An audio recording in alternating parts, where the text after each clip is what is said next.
Allons, nous allons poursuivre dans l'étude des réseaux de diffraction et nous allons voir comment, en utilisant la construction des cartes, on peut facilement trouver les ordres de diffraction correspondant aux conditions qu'on. Alors, je vous rappelle la configuration qu'on étudie. Un réseau fait de fentes régulièrement espacées de pas grand lambda. Ce qu'on va faire, c'est qu'on va associer à ce pas grand lambda un vecteur d'onde grand K avec un module qui est 2π sur grand lambda. Donc une définition très similaire au module du vecteur d'onde usuel qui, je vous rappelle, est petit k qui vaut 2π divisé par la longueur d'onde. Là, ce qu'il faut se souvenir, c'est la construction des cartes et ce qu'on avait vu dans le chapitre sur la réflexion, la réfraction. Ce qu'on avait vu, c'était que dans le processus de réflexion et dans le processus de réfraction, on avait une conservation de la composante tangentielle du vecteur K. C'était ce qui nous avait permis de faire la construction des cartes. Eh bien, on va étendre cette réflexion, ce cas, pour ici prendre en compte cette périodicité qu'on a, ce vecteur grand K supplémentaire qui est apporté. Donc du coup, ce qu'on va écrire, c'est la composante, la conservation de la composante tangentielle à un vecteur grand K près.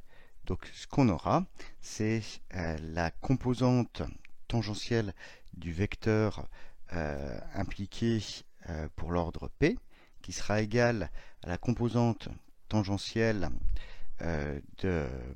incidente plus P fois le vecteur K.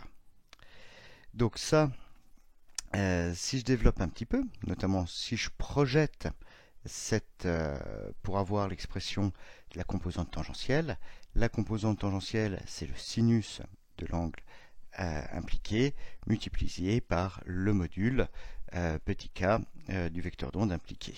Donc ça va me donner sinus θp kp qui est égal à sinus θi ki plus p, l'ordre, fois le vecteur grand K. Donc je redéveloppe kp c'est 2π nt sur lambda, ça c'est ce que je considère dans le milieu transmis, ki 2π ni sur lambda, plus p 2π sur grand lambda. Donc là, on voit que j'ai des choses qui vont disparaître, c'est notamment le facteur 2π. Et qu'est-ce qui va me rester? Il va me rester nt sinus θp moins ni sinus θi qui vaut p lambda divisé par grand lambda. Donc là, c'est un peu magique. Ce que je retrouve, c'est ma loi des réseaux. Mais là, je ne suis pas passé par le calcul du déphasage entre deux rayons. Je suis parti plutôt sur une utilisation des composantes tangentielles. Alors, si on a bien compris la démarche, on va pouvoir l'appliquer gratuitement. Donc, on a notre vecteur KI. Donc là, il est inscrit dans un cercle de rayons le module de KI. Je vais prendre sa composante tangentielle. Donc, je le projette sur l'interface. J'ai ma composante tangentielle. Là, je trace le cercle de rayons KT. Je connais ma direction normalement pour le rayon réfracté. Là, j'ai juste fait une construction des cartes assez traditionnelle. Et puis, à la projection K tangentielle, je vais rajouter le vecteur grand K. Donc ici, j'ajoute une fois le vecteur grand K, et puis je regarde, je reprends la perpendiculaire, je regarde le point de contact, et voilà. Là, j'ai trouvé ma direction de diffraction pour l'ordre plus 1. Si maintenant je retranche grand K, donc ça va me conduire à l'ordre moins 1. Je peux encore retrancher grand K, ça va me donner l'ordre moins 2. Encore une fois l'ordre moins 3. Une quatrième fois l'ordre moins 4. Et là, c'est fini. Je ne peux pas accéder à un ordre -5. Si je cherche un ordre -5, je vois que je n'aurai pas de point de contact entre le cercle qui correspond au milieu transmis et puis la somme de la composante tangentielle plus moins 5 fois le vecteur k. Donc là, avec cette construction, j'ai trouvé les différentes directions possibles pour ces ordres de diffraction. Je vois qu'ici, je n'ai pas forcément une figure symétrique. Je peux avoir un ordre d'un côté et puis 4 autres ordres de l'autre côté. Et j'ai que 3 ordres pour le schéma que j'ai pris ici. Alors, 3 ordres ici dans le milieu transmis. Si je regarde plus haut, eh bien, j'ai trouvé un ordre -1 en réflexion et un ordre -2 en réflexion. Par contre, j'aurai pas d'ordre +1 en réflexion. Vous voyez, là, on a un petit outil géométrique qui va très rapidement nous permettre de connaître les directions pour nos rayons.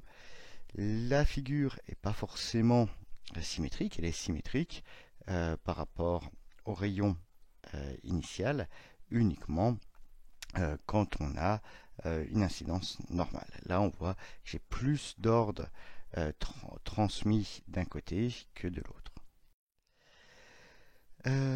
Donc, ce qui est aussi intéressant de bien comprendre, c'est grâce à la présence de ce réseau en transmission, eh bien, on a pu créer des directions qui normalement n'existent pas.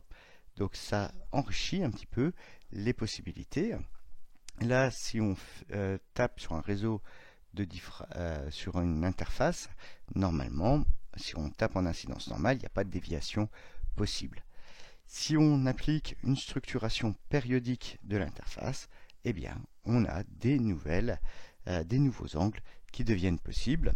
Et ça va être une des applications parmi celles qu'on verra dans le réseau. Si on veut guider la lumière sur un petit guide d'onde, donc quelque chose qui est de la taille du micron, c'est toujours compliqué d'injecter la lumière dans ces guides d'onde, c'est toujours un challenge, et ce qui va être utilisé, c'est des réseaux.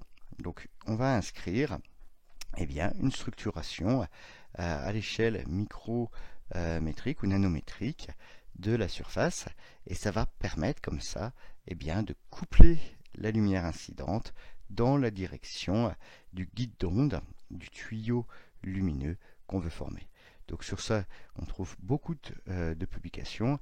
C'est quelque chose qui est maintenant bien utilisé, bien compris dans tout ce qui est nanophotonique. Et à Dijon, on a fait des travaux. Ici, c'est des exemples de réseaux qui ont été inscrits par notamment Manon Lamy, Jean-Claude Weber et Kamal Amani durant les travaux de thèse de Manon Lamy pour optimiser tout ce qui est couplage de la lumière dans des nouvelles structures. Donc voilà, pour résumer, on a vu une petite construction très efficace pour prédire les nouvelles directions privilégiées où on va observer une interférence constructive de tous les rayons qui émergent de ce réseau. Par contre, on ne connaît encore rien sur l'intensité de ces différents ordres. Et c'est absolument pas dit que tous ces ordres de diffraction ont la même intensité. Normalement, ils ont des intensités très différentes, et parfois j'ai prédit l'existence de directions jusqu'à l'ordre -4, mais rien ne dit que l'intensité de cet ordre sera extrêmement faible et qu'en pratique, on ne le verra pas. Donc là, dans le cadre des réseaux de diffraction, je ne ferai pas le calcul entier traditionnel qui donne l'amplitude. On fera un calcul entier, mais ce sera pour l'interféromètre de Perot-Fabry.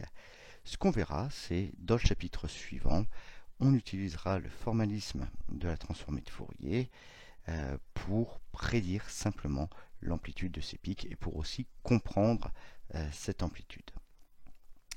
Petit rappel, quand on était dans le chapitre réflexion-réfraction, la construction de Descartes ne nous donnait pas non plus l'amplitude des faisceaux réfléchis et réfractés.